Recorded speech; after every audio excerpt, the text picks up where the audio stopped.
হরি ওম, নমস্তে। সংস্কৃত কক্ষে সর্বেশাম স্বাগতম। তো প্রিয় ছাত্রছাত্রীবৃন্দ, আজকে আমি এই ভিডিওটির মাধ্যমে নিয়ে আসলাম একাদশ শ্রেণীর সাজেশন।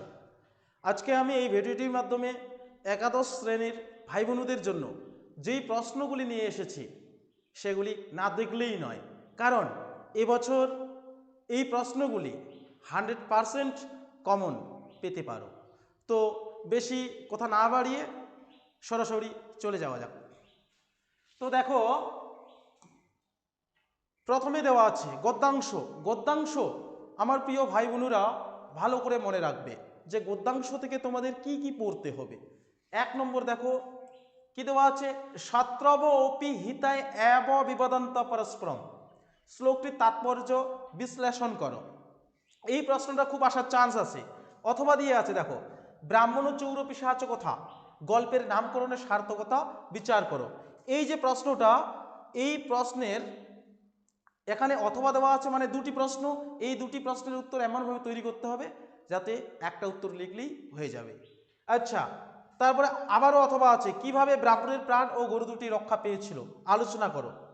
এবারে 2 নম্বর প্রশ্ন দেখো, ব্রাহ্মণ ও চৌর পিশাচ কথা গল্পানুসারে ব্রাহ্মণের শারীরিক ও অর্থনৈতিক অবস্থার পরিচয় দাও। তারপরে 3 নম্বর প্রশ্ন, ব্রাহ্মণ ও চৌর পিশাচ কথা গল্পানুসারে পিশাচের বর্ণনা দাও। তারপরে হচ্ছে 4 নম্বর, রাজহংসের মন্ত্রী ও মন্ত্রীপুত্রদের বর্ণনা দাও। এবারে 5 নম্বর কি আছে দেখো, মগধ রাজের চরিত্র বর্ণনা করো। তাহলে আমার একাদশ শ্রেণীর প্রিয় ভাই বোনেরা, তোমাদের দুটি গদ্যাংশ। একটি গদ্যাংশ হচ্ছে ব্রাহ্মণ চৌর পিশাচ কথা, আরেকটি হচ্ছে দর্শকুমার চরিতম। এই দুটি গদ্যাংশ থেকে এই 5টা প্রশ্ন বা 5টি প্রশ্ন তোমরা যদি পড়ে যেতে পারো তাহলে অবশ্যই কিন্তু অ্যান্সার করে আসতে পারবে। তো এবারে নেক্সট,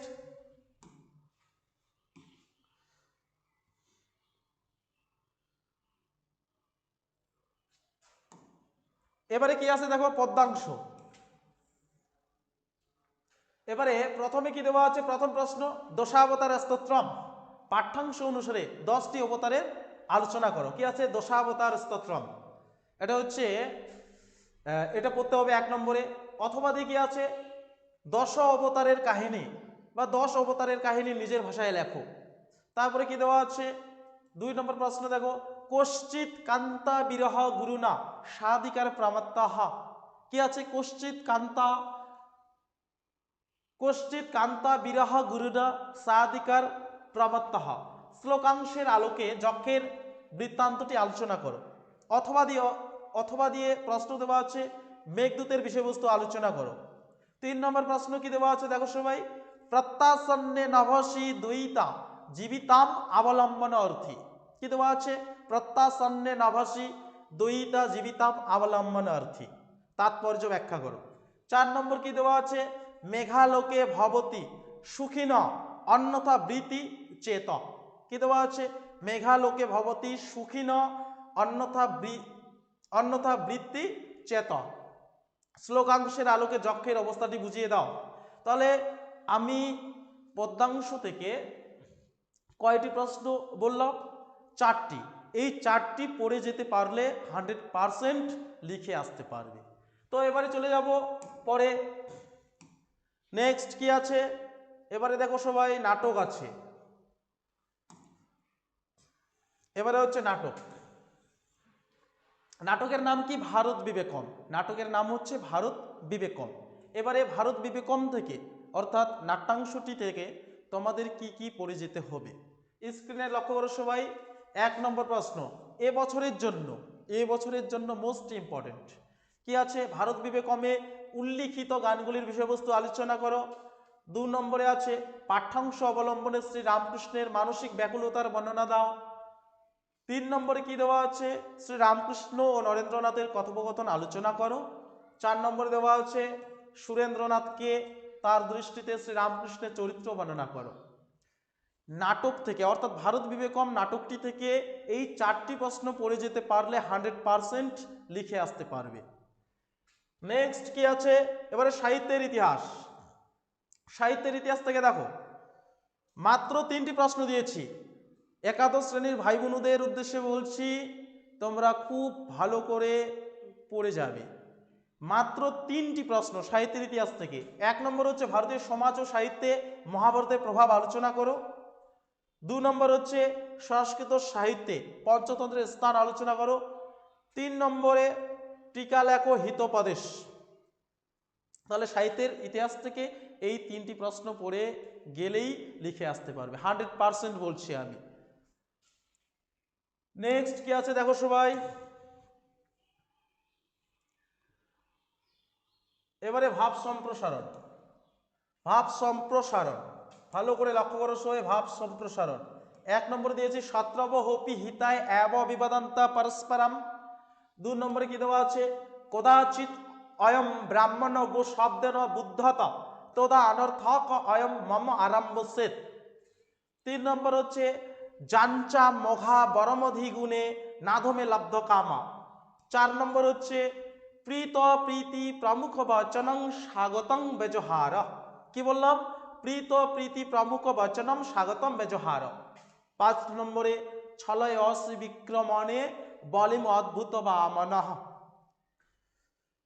হয়ে গেল।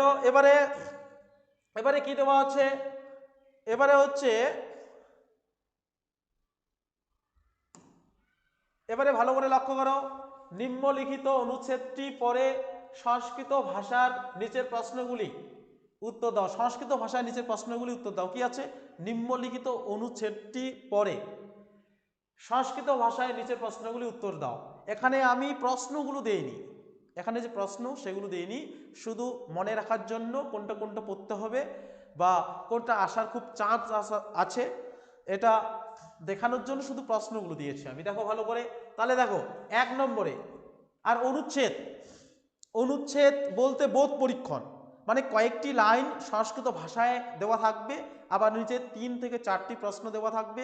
সেই প্রশ্নের উত্তরগুলি সেই লাইন কয়েকটির মধ্যে আছে, সেটা গুছিয়ে একটুখানি লিখতে হবে। এটাই হচ্ছে অনুচ্ছেদ বা বোধ পরীক্ষণ।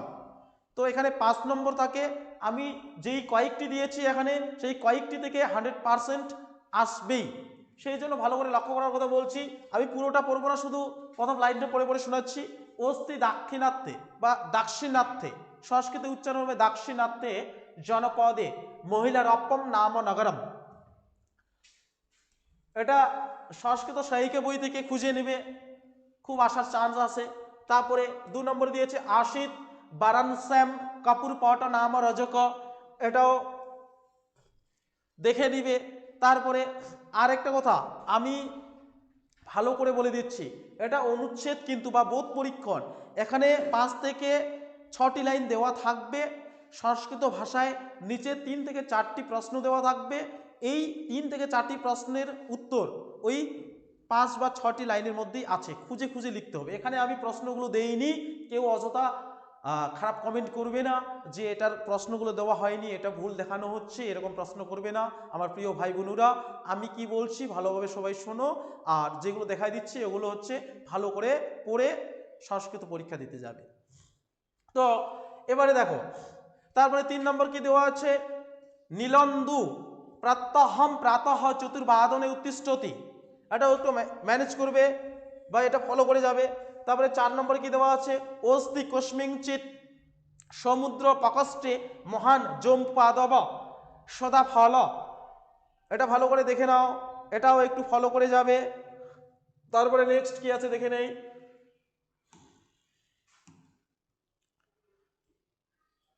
এই চারটা হচ্ছে এই 4টা হচ্ছে পড়লেই হবে। অনুচ্ছেদ যেই 4টা আমি দেখিয়ে দিলাম ওই 4টা পড়লেই হয়ে যাবে। এবারে আসি সংস্কৃত থেকে বাংলায় অনুবাদ কি কি পড়তে হবে বা দেখে যেতে হবে। দেখো, একস্মিন অরণ্যে এক জ্যোতি নিবসতি স্ম, পুরোটা আমি পড়লাম না, একটু দেখে নিবে সবাই। একস্মিন অরণ্যে এক জ্যোতি নিবসতি স্ম। তারপরে হচ্ছে 2 নম্বর, অহম মম পিত্রা সহ বিপিনম গতবান, এটাও একটু দেখে নেবে বা দেখে যাবে পরীক্ষা দিতে। তারপরে হচ্ছে গঙ্গা দত্ত ইতি ভেকানাম রাজা আসিত, এটাও একটু পড়ে যাবে। তারপরে নেক্সট কি আছে,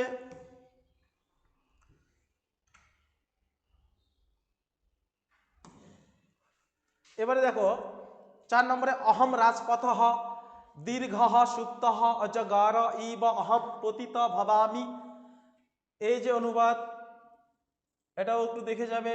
তারপরে হচ্ছে 5 নম্বর শরীরম আদ্যম খালু ধর্ম সাধনম, এটাও একটু দেখবে। তারপরে হচ্ছে 6 নম্বরে পৃথিবাহা পৃথিবাহা ভাষাসু সংস্কৃত ভাষা প্রাচীনতমা, এটা একটু দেখে যাবে। তারপরে লাস্ট কি আছে 7 নম্বরে স্বদেশম প্রতি ঐকান্তিক অনুরাগস্য বিকাশ এব স্বাদেশিকতা, এটা একটু পড়বে।